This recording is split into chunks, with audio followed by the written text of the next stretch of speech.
Well, from the time that I first came and walked through that door, I was greeted with such care. The environment is one that's very down to earth. You feel comfortable when you walk in. And I enjoy that because when you're coming to see a doctor, you're not feeling as great you don't know what to expect. But the staff here was so kind and so professional. So I was very comfortable with all of them here. When the staff walked me into Dr. Gohel's office, I sat down and she came in and she said hi. She has the most incredible bedside manner. It's the kindness that comes out of her eyes, basically, in her soul. And immediately we started talking as if we knew each other for years.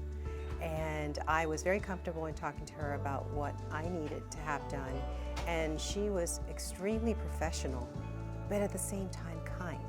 And I certainly would recommend Dr. Gohel. I think that anyone who's looking for the right balance between the professionalism and the expert care, but also almost having a friend to talk to about all of these things, is a perfect combination for Dr. Gohel.